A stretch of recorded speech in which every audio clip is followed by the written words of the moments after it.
Hey everyone, Nitij here. In today's video, we are diving into a fun and interactive coding project, which is building our very own tic-tac-toe game.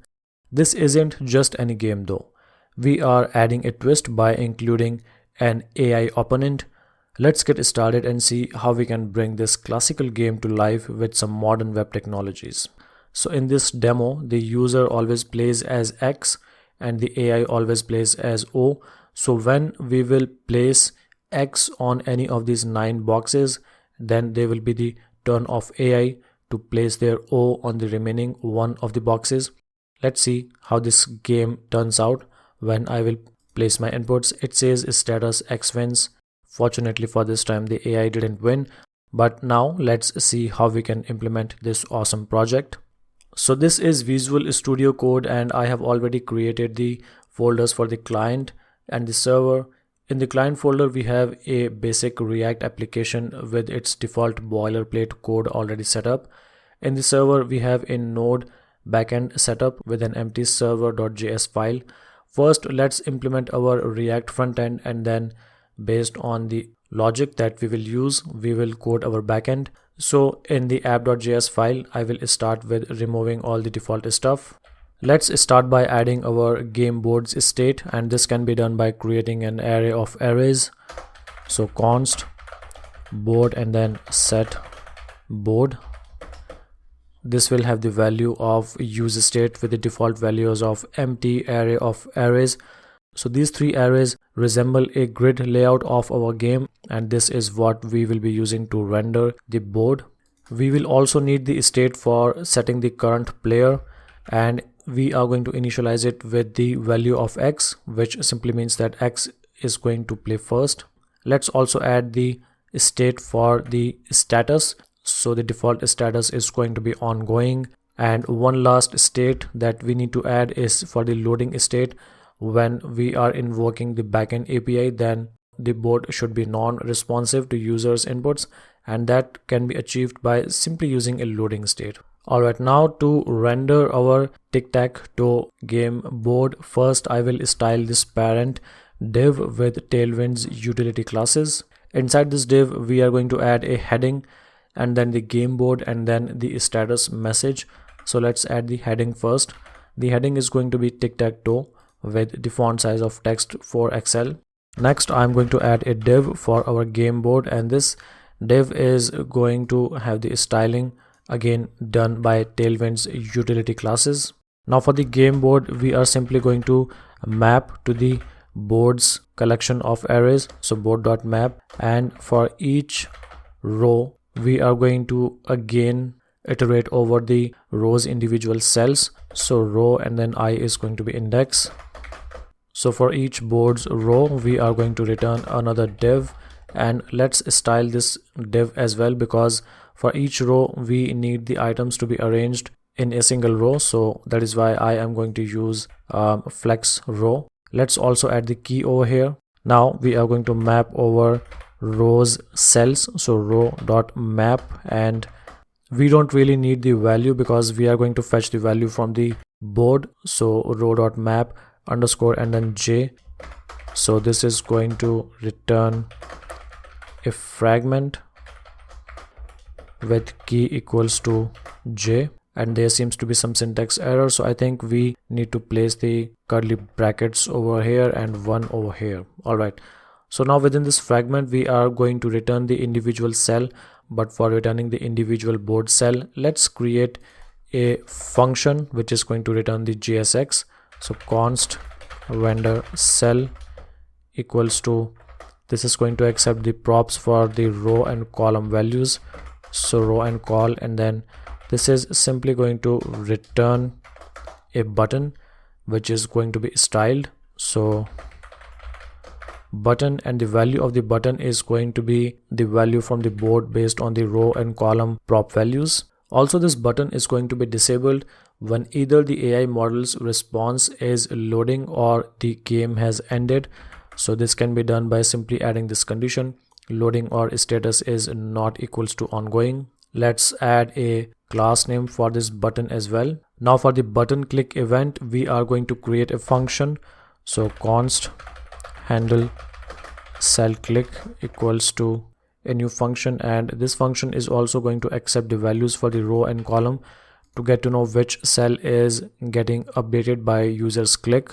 Okay, so when any button cell will be clicked, then we simply have to check if that cell is already empty, then only we are going to place the user's X on it. Also, we need to check if the current player is X and the status of the game is ongoing. If all of these conditions are true, then we can simply set the value at that cell of the board based on the row and column arguments as X.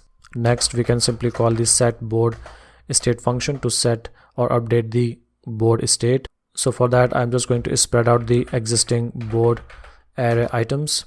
Now, when the player has made their move, it is time for the next player, which is AI, to make their move. And because AI is going to play as O, we have to set the current player with the value of O.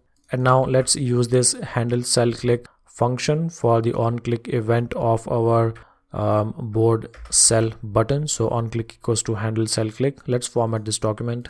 Let's now use this render cell function over here to render the individual cells within our fragment. So render cell, and then we have to provide the values for the row and column, which is going to be I and J. After we have rendered the board, it's time to show the current status, if the game is ongoing or not, or if someone has won, then to display who won, either X or O. So after setting up our board, it is now time to add the logic to check the game status after each move. So for that, I am going to add a use effect hook. So use effect, and then the callback is going to be a function.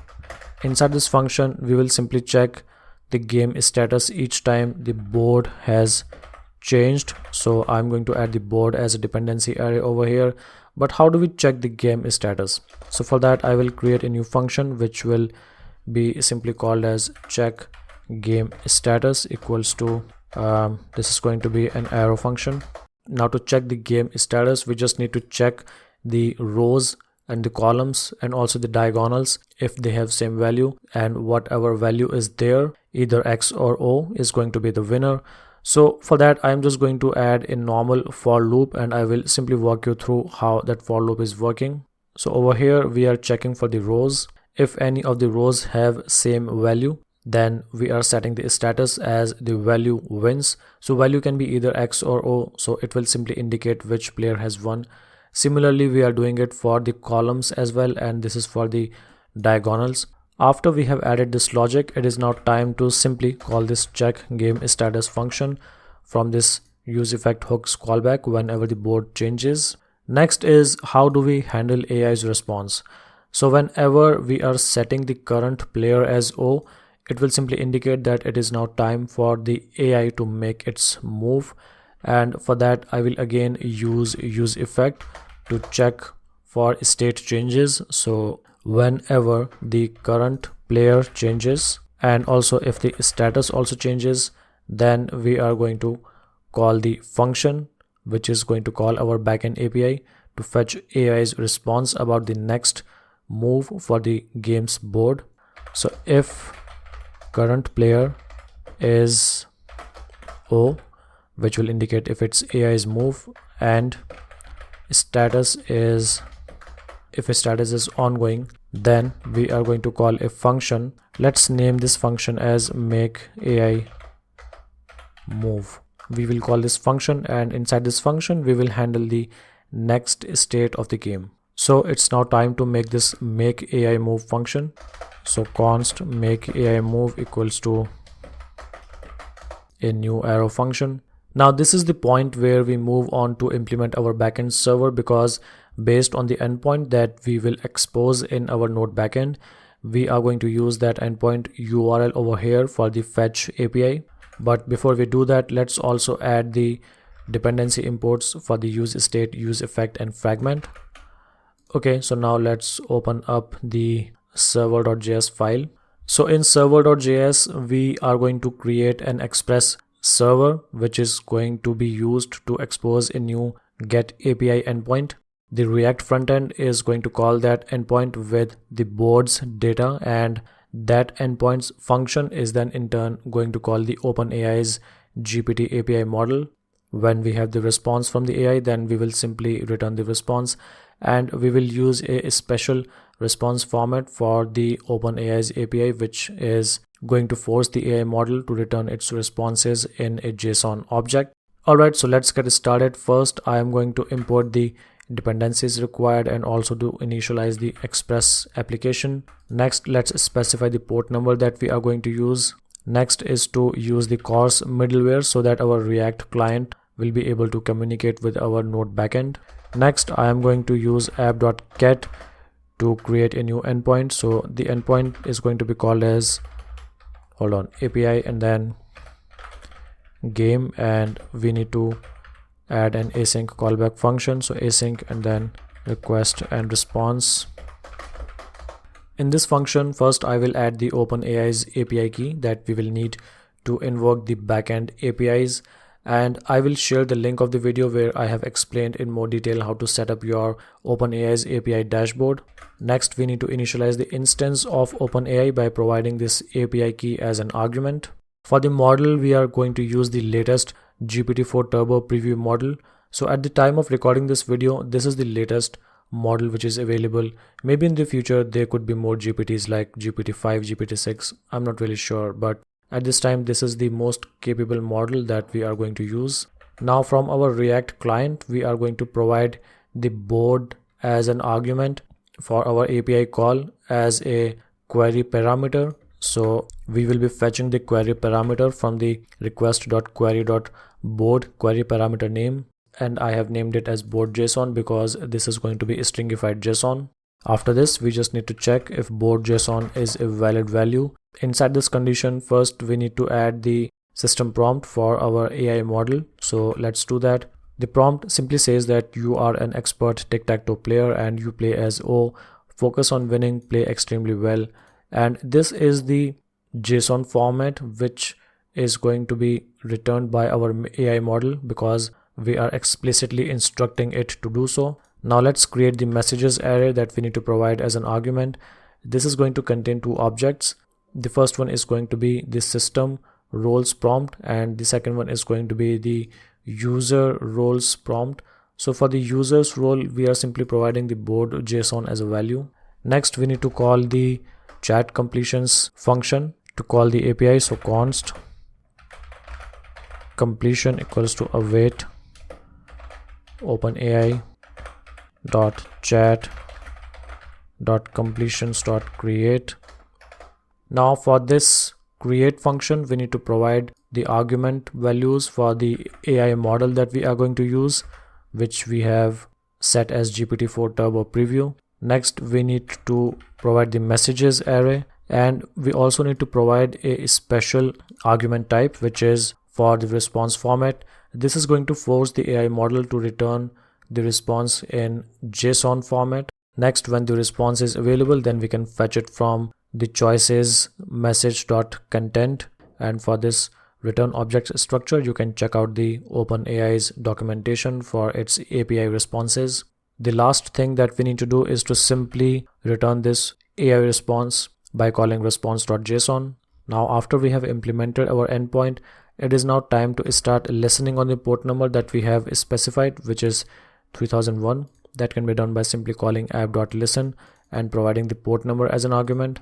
Now let's just save this file and see if we can start our server successfully. So node server, it says server running on port 3001. Alright, now let's get back to our app component and use this endpoint that we have created in our make AI move function. The first thing that we will do inside this function is to set loading to true to indicate that the AI's response is being loaded. Now we are going to use the fetch API to invoke our backend. So for that, we need to provide the complete URL for the API endpoint that we are exposing, which is API game exposed on localhost 3001. And now we need to provide the board query parameter. For the board's value, we are simply going to call encode URI component function to make sure that the values are safe to be passed with a URL, and we are going to stringify the board's contents into JSON string.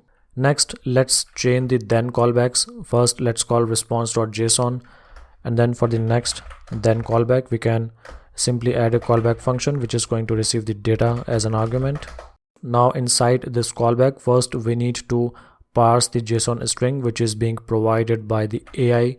So this can be done by simply calling json.parse on data.ai response and then fetching the board property and then setting this entire value as the new state value for our board. Now when we have got the AI's response, it simply means that it is now time for the user to make their move. So we will set the current player as X, and finally we are going to set the loading state value to false. Let's also chain the catch callback as well to catch any errors, and I'm just going to format this document. Okay, so this is the TikTok game that we have just built, and I will start by placing X on this cell. AI has placed O over here, and let's place X over here, and O is there, place X over here, place X here. So it says status O wins. So I just wanted to check if AI is able to win or not. Now let's check another one where we have to win. So place X over here, another one over here, and another one here. It says status X wins. So it looks like our game is working correctly. And that would be everything in this video on how to build a tic-tac-toe game using React, Tailwind CSS, complete with a simple AI opponent. I hope this tutorial was insightful and that you had as much fun building this game as I did. If you enjoyed this video and found it helpful, then please consider subscribing to this channel. Your support really motivates me to create more content like this. Thanks for watching and happy coding.